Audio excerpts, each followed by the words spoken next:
Hey everyone, Kane here, and in this one we're gonna touch a huge topic, but likely with only a little bit of information.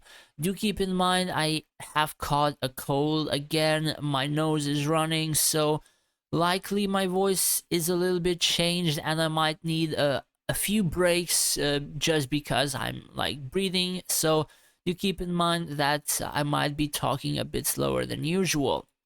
So, what do I mean by meta? And the only type of meta I can actually talk about is only mid-game meta. So, what do I mean by mid-game? The thing is, the further this game goes, the more features it's released. Personally, I view early, mid, and late game meta as something which, in a sense, can be expanded. Like, for example, before, early game was like probably half a year, maybe more in my eyes, and now it's a lot shorter term just because of like a lot of events giving you so many resources that you can just upgrade and get some breakthroughs in particular things, which actually can make your account pretty decent to the point that you enter a mid game, which I would call. And to enter late game, it's not as easy. And the sole reason of that, like a lot of people are gonna say you hit Castle 50 and you're late game meta, and those people don't even know what the hell they're talking about. Like 95% of the time, late game meta is not dictated by the level of your castle. It's not dictated by the amount of time that you play the game either. I mean, of course, if you played 3-4 years, then likely you've reached that. Late game is pretty much dictated by the amount of research you have, and of course features upgraded. The reason why I mean research, so you have excuse me, you have research tier 15 and tier 16, right? So for example, I'm castle 50 right now. I have only one tier 15, one tier 16 finished. Castle 50, people would expect that I am late game meta, and look how much sages and generals I have. Like, look at my rogues and mechanists. Then look at my like gladiators and paladin. How the hell am I even in late game meta? Like, majority of the time, the early, mid, and late game meta is highly dictated by the amount of research. Sure, this does seem like a very simple, one-sided feature, just some buffs. All other features give a lot more and whatever. However, there are a lot of differences and a lot of buffs through the research alone that literally breaks your entire field. So for example, right, I'm upgrading tier 16. Simple research, right? So let's check. Increases level limit by gladiators by 5. Simple thing, just 5 levels. What are 5 levels, right? And 5 levels are 60% of the stats that your gladiator may have right now. So my Balrog has 50 million HP, right? So 60% is like basically makes this Balrog from 50 million to about 80 million HP. So that one basic research thingy makes my Balrog go from 50 to 80 million, and then all the healing that he does, he receives, all the damage he takes, like he becomes incredibly tanky on my stall side and also overpowers my stall side by surviving longer, by recovering more HP and healing my stall side and all of those kinds of things. Like, you can't really talk about like early, mid, late game meta unless you of course take research into very, very high consideration.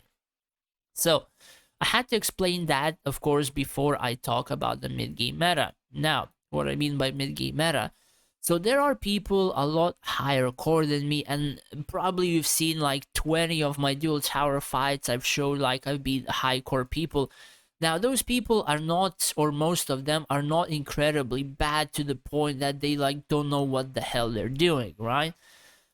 The simplest explanation is they take one of the most basic formations from other people and they try to copy it and like do everything they want to do with it, and I don't know how else to put it, but just copy and expect it to go well, or even do auto bows and all that kind of stuff.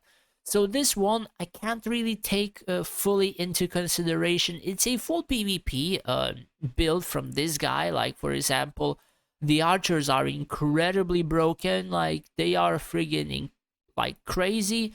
However, he does have a research dragon, so he doesn't really have that good of abilities, which could make a difference, I suppose. He doesn't even have noble blood on this one, so do keep that in mind. But I would kind of expect that this guy would still roll me over due to the fact of his heroes, his stats, and all that kind of stuff. But of course, there are even other people which I fight, even higher core, which have a bit more stuff. So basically, I see this or these formations from people all across like human formations. Now, what I can tell from this one is that the stall side is a lot weaker than the burst side. And why do I mean it's a lot weaker? So, you, well, in a build like this, right, you basically have either this squad being a lot weaker or this squad being a lot weaker. So, if you would have a burst side, excuse me, and you're hitting area damage from your mages, or example, my own formation, I would be hitting both of these squads. So, if I break this squad, I pincer from this side. If I break this squad, my skeletons run through and they just kill all of these generals and whatever. If they're even staying alive due to my mages being able to reach the backline as well. There are nuances like that, and the damage that I have can easily break through a lot of even stronger people's formations. So do keep that in mind. And because one of these squads don't have both of these buffs, it is quite easy to break through. Now, I think I faced burst versus burst, so let's see what happens. So, do keep in mind I have a dragon frontline still, and that's possible again due to armory providing like 70% resistances. So do keep in mind there is a Sizo somewhere in here. As you can see, yeah, also Nora, also mages hitting, and my dragon is like full HP, as you can see, literally full HP. So I started with Raxius to stun his DPS. I have some debuffs across the entire field. Then I started with Avril, or rather second ability Avril, then Rufio, jumping with Leo's Pride, and then I tried to cast Avril again, just to make sure some of these things die. Now, as you can see, my dragon is still full HP, and his dragon is slowly dying, but his dragon is built on research. It's not his main dragon, so it's a bit easier to actually break him.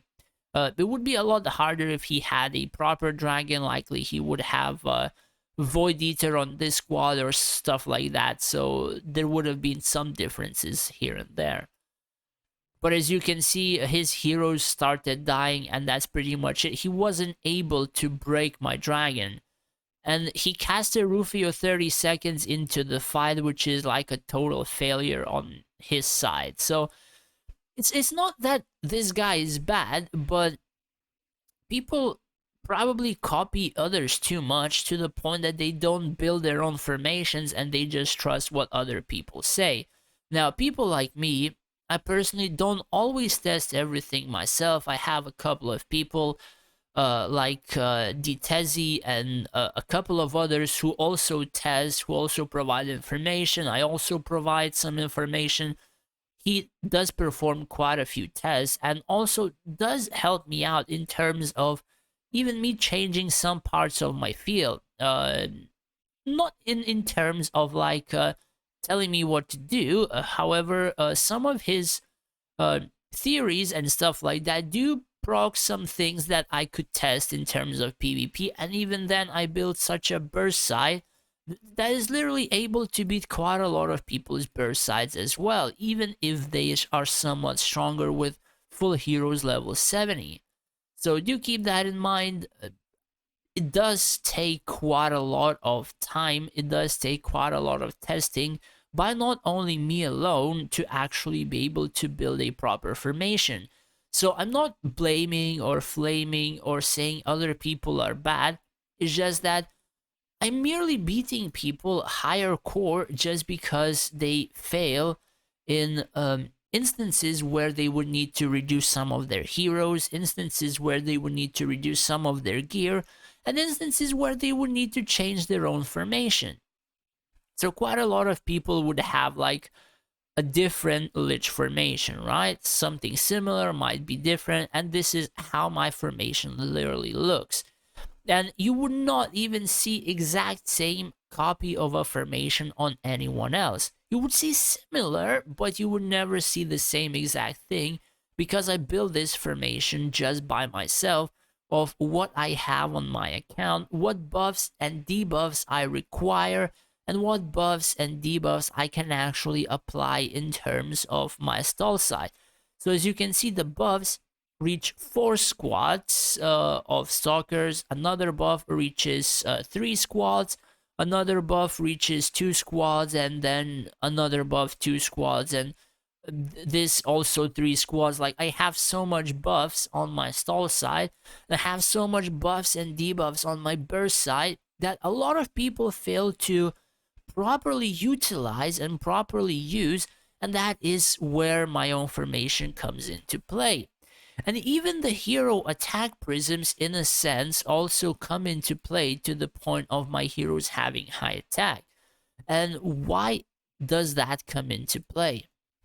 So, in quite a lot of people's formations, like let's say this one, if I would start burst versus stall, I would cast Blizzard, I would reach, let's say, about this place, and all of these heroes would reach somewhere here, and I would scratch them with Avril's Blizzard. So if those heroes die, all of these heroes lose 10% of HP, 10% of attack, or whatever the other prisms would contain. So I have quite a bit of hero attack prisms that if some of those heroes do in fact die, I don't lose any attack value from my heroes. And I do think I have like 8 or so hero attack prisms, and I don't even field a lot more heroes than quite a lot of other people. So let's count. That's 4, 8, 12, 14, 15, 16, 17, 18, 19, 20, 22 heroes. Let's check here. So this is 15, 17, 22, 23, 24, 29 heroes on your field. That's friggin' crazy, bro. Really? 2, 4, 7, 9, 14. Yeah, 29 heroes. Like, this guy fielded 7 more heroes than me, and those 7 heroes likely don't really do that much on the field, and instead he could have had something like, I don't know, hero attack stuff, so his mages would have just destroyed my backline or stuff like that. Now, I'm not entirely sure how this kind of works in the late game. However, for me in mid game, this is like the reason why I am able to beat quite a few stronger players. Not because, hey, this particular build is incredibly powerful and it just sums everyone. This basically means that if people don't properly focus or utilize or stuff like that, I can just abuse this and break through enemy's stall side or break through enemy's burst a lot quicker than he can. And if I do manage to kill some of his heroes and he does kill mine, he loses a lot more from me killing his than I lose from him killing mine, and buffers and all that kind of stuff. So this is where some of those stuff come out and essentially make a pretty huge difference in terms of formation building. Now, again, do keep in mind there are a lot of nuances that come into that. A lot of nuances coming into building a formation. So I'm not telling you to remove like half of your array prisms to hero attack or whatever. I am using about 20 prisms with arrays, 20 or 21, somewhere like that. And those are a must have, like literally a must have on your field.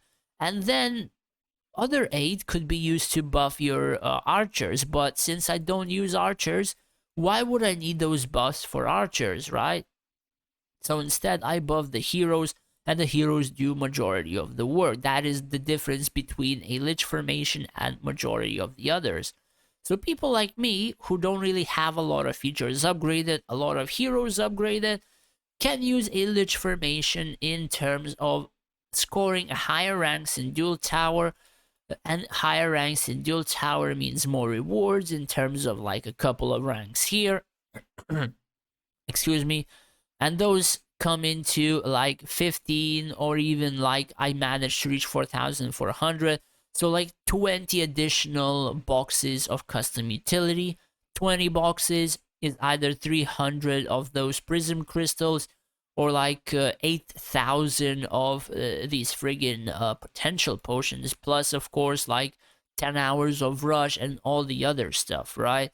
So people need to either slowly try to somewhat adjust to the meta that people are using, or they need to try and test themselves to figure it out. Now, again, this is a very, very delicate topic that people would, in fact, need to study it instead of just literally drop everything and just go towards it, right? You need to study, you need information, you need to know what's better versus what can be useful right now and stuff like that. Basically, try to put your head into somewhat a lich formation that I'm playing, which is likely the easiest one that anyone can do, and it actually gives you a lot more stuff than majority of the other four formations, unless you're a huge frigging kraken in the game, right? So you need to filter quite a lot of information which might be useless to you, and you need to filter the information which will be useful to you, and then start building the formation yourself. Do keep in mind, a lot of people will tell you what is good, a lot of people will want to help you and think that they are helping you, but in fact, quite a bit of that information may not be as good. Similar can be said about even some of my videos. So I see people watching videos like 5 months old or whatever and ask if they are good. The only reason you would want to watch my old videos is to get a glimpse of what I used, and then you filter that information, right? Because a lot of patches happen and information just expires, right? So the formation I used 5 months ago would not be as good as a formation I have right now, right? That formation I have 5 months ago would only give me like 4,200 almost in dual tower. Now, comparing to me being able to reach 4,400, like that's the difference. I'm going forward, I'm also learning, and I'm also providing information for people to, I suppose, think about it, I suppose, build formations themselves, and all that kind of stuff. So I just wanted to more or less talk about this because there was a topic in one of the group chats in Art of Conquest, the game, and people were like, oh yeah, but the whales, yeah, this game is incredible, pay to win, to the point I can't even PvP anymore. Like, people I guess beat me left and right and whatever. And yeah, of course people beat you left and right if you're using the exact same formation that you used like 4 months ago. Like, what can you expect? People learn, people adjust, people change, and new stuff gets added. They test, they change, they add buffs, they add debuffs. And a lot of people, like, literally, I'm not even flaming or blaming, but a lot of people don't even adjust to the metas, to good heroes, to bad heroes, to buffs, to debuffs. That every formation, like I'm looking right now, can even look at the ranking and talk about like people right now. Like, I'm not even close to VIP 15, right? He's VIP 15, he's VIP 15, he is VIP 15, he is VIP 15. I can beat all of them. And that's because people cannot properly utilize their formations. Sure, they can spend money, but it all comes down to being able to build such proper formations, utilize features, and then build something that you can either break through faster, or the enemy wouldn't be able to break through you, and all that kind of stuff. So basically, I likely gave you a lot more questions than I gave you answers, but pretty much that is why people are losing even higher core against lower core, just because they don't optimize their own formations to the point of the current meta in the game. And that does require quite a few hours, and the further this game goes, it will require even more. And why is that? You have Reliquary, which has like a friggin' bajillion of combos that you can do. Even swapping this makes a pretty huge difference. Even swapping this has a huge difference. Even this can have a huge difference. Even this can have a huge difference, which I'm testing right now. Even this has a huge difference. Now, I'm not even touching the armory. This also has a huge difference. Like, there's so much variables in the game that people just select one whatever and they just roll with it without testing, without doing anything, and then saying this game is huge pay to win. I can't win because this guy spent more money. And no, it's not because the guy spent more money, it's because you didn't spend enough time, or you don't have anyone which spent time and gave you some of the info which can make you a bit better. And that's why I'm kind of thankful towards quite a few people who also are helping me to test stuff, who are also providing me with a little bit of information, and I also can change some of the affirmations and also provide you some content with me being able to beat stronger people as well. Now, do keep in mind, I also help other people who help me in terms of content, formations, PvP, and etc. It's not like a one thing which I just gather from people and whatever.